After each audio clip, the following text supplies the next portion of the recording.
What's good with y'all, man? Scotty Knows back at it again, talking hoops per usual. You know the deal by now. Wasting no time. It's trade season, so there's a whole bunch of trades going on. It's an exciting time as an NBA fan and also just as a basketball fan in general. So we're gonna get right into it. The Utah Jazz have acquired Jaren Jackson Jr. Jaren Jackson Jr. goes to the Utah Jazz for Walter Clayton Jr., Kyle Anderson, Taylor Hendricks, and Georges Niang, and three first rounders. Along with Jaren Jackson Jr.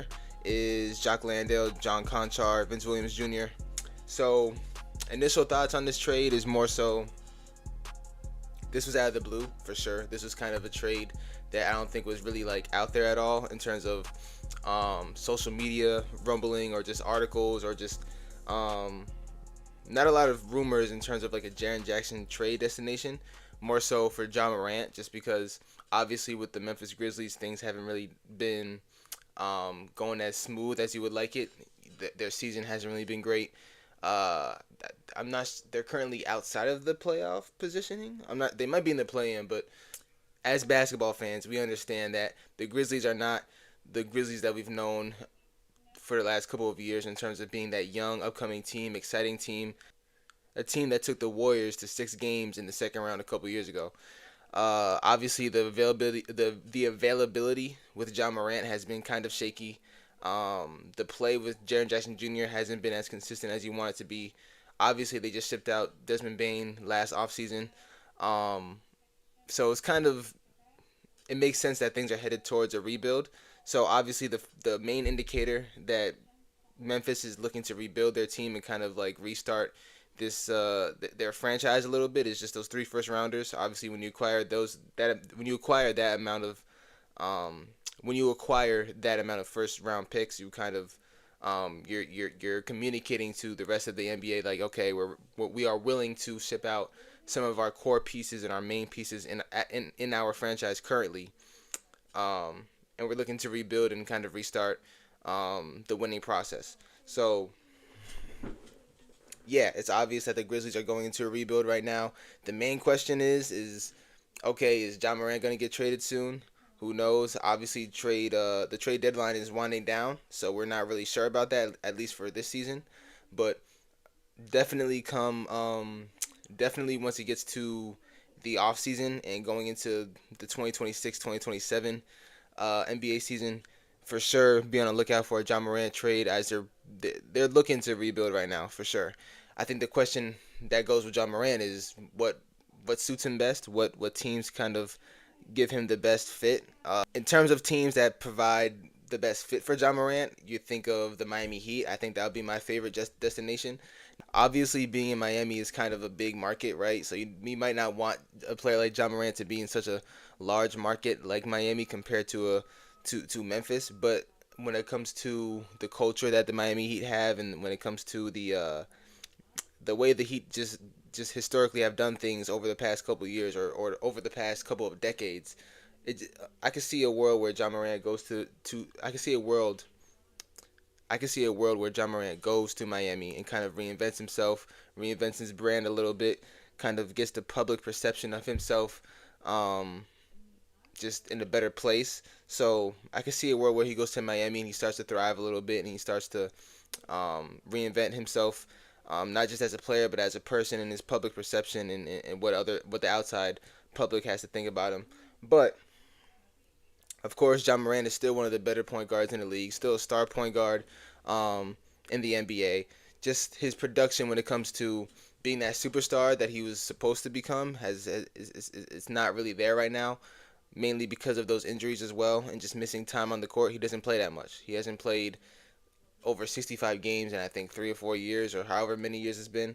Um, he struggles to even play half the games in the season. So that's one of the things that when you trade for John Morant, you're gonna kind of you have to be conscious of and be aware that you're gonna get a player that's probably not gonna play a lot, or there's gonna be some type of baggage that comes with acquiring a player like John Morant. So those are like the initial thoughts of this trade in terms of Jaren Jackson Jr., a core piece from the Memphis Grizzlies who has been there even before John Morant was there, before Desmond Bain was there. Um, kind of like still around when Taylor Jenkins was the head coach of the Memphis Grizzlies, right? Jaren Jackson Jr. has established himself in the city of Memphis, so obviously this is a big domino to fall. So yeah, those are the initial thoughts. Obviously, the Memphis Grizzlies are going into a rebuild as we speak, so we'll see about the John Morant trades. But moving on to the Utah side of things, they get Jaren Jackson Jr., they get Jock Landale, they get John Conchar, they have Vince Williams. Of course, they had to pay three first rounders for those acquisition of players, but I think it's worth it when you look at the emergence of a Keontae George, when you look at Lauri Markkanen, who's averaging 25 plus a game. Um, when you look at some of the young talent that they have on a team with Ace Bailey, Isaiah Collier, and whatnot, it's kind of time for them to up the ante a little bit. It's time for them to increase the overall depth and talent on the team. And I think Jaren Jackson is that perfect, or I don't know if he's the perfect piece, but he's that ideal piece, or he's a good piece to start with in terms of getting that team a little bit deeper, and also just starting to, you want that team to be a little bit competitive now. Um, I think they're only at 15 or 16 wins on the season, something like that. They're still at the bottom of the West for the most part, but visually watching the visually when you're watching a team like the Utah Jazz, you see the potential that they have. And now it seems like they have a legit lead guard in Keontae George. Um, they have an all-star in Lauri Markkanen. They have a young player with plenty of potential in Ace Bailey. They have another young player with some potential in Isaiah Collier. Uh, so with the addition of Jaren Jackson Jr., he'll add to the talent. He would add to the core of youth. I think, how old is he? Let's see how old Jaren Jackson Jr. is.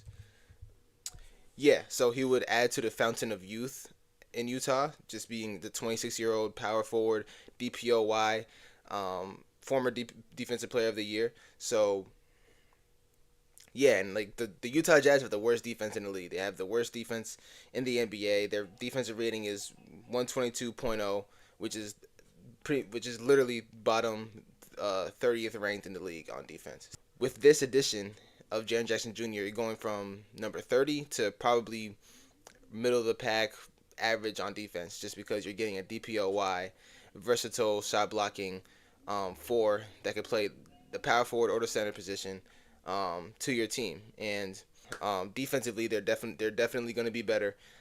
They should be better, and they shouldn't be at the bottom on defense of the league. That's the main thing that's kind of holding them back. Just the lack of defensive.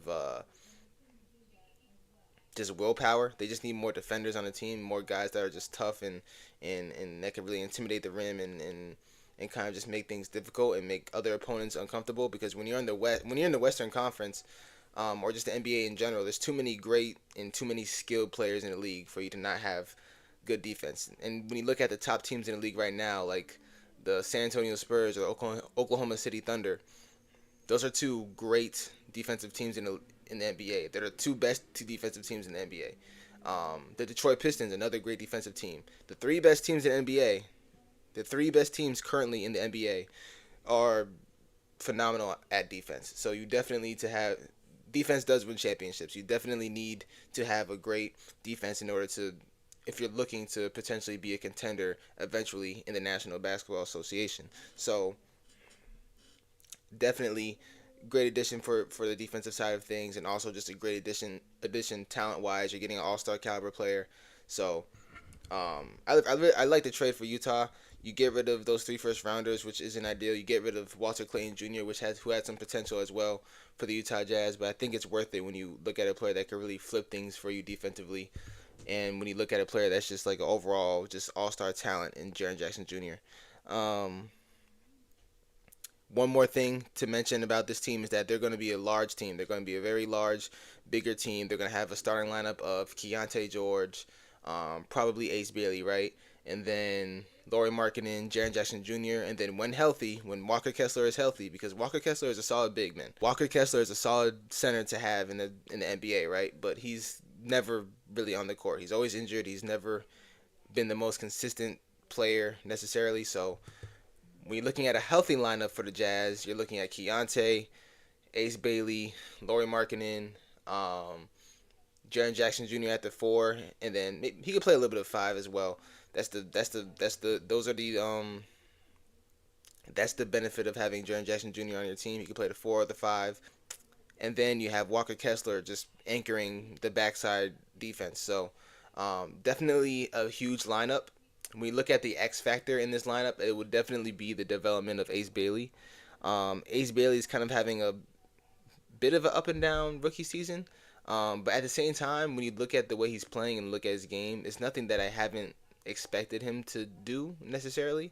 Kind of having the rookie year that I expected him to have. I think Ace Bailey is definitely that X factor type of player that you look at and go like, okay, if he could play up to par and play well enough, that lineup could really be a fun lineup to watch, but also just like a pretty damn good team.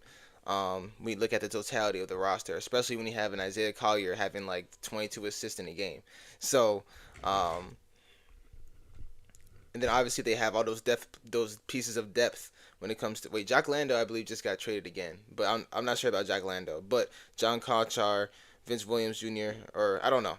Forget about those last 3 names, but we look at the totality of the team now with the jumbo lineup having Ace Bailey, Markkanen, Jaren Jackson Jr., Walker Kessler potentially, and then you have Keontae, who's been like a great just scorer of the basketball at the guard position, at the point guard position.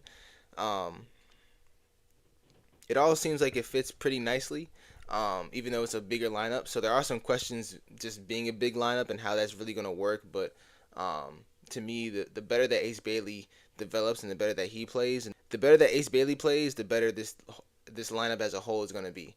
So yeah, those are my thoughts on this trade. I like it for both teams in terms of like it's time for the Grizzlies to um, reevaluate themselves and just restart, retool, reboot and whatnot, rebuild. And for the Jazz, I think it just makes sense to increase that defense, get that defense out of the slumps, get that defense going again, um, and actually like start to make some bigger moves because this is like year 3, year 4. I would say, right, year 4 of their rebuild since trading Donovan Mitchell and Rudy Gobert years ago. So it's kind of time to really look to start to win some games and potentially make a playoff appearance. So yeah, that's trade number 3, 4, 5, 6, 7, whatever it is. More trades on the way. This is a very exciting time as a basketball fan. I hope you guys are enjoying the drama that's going on. Again, I'm Scotty Knows, and I'll see you guys in the next video.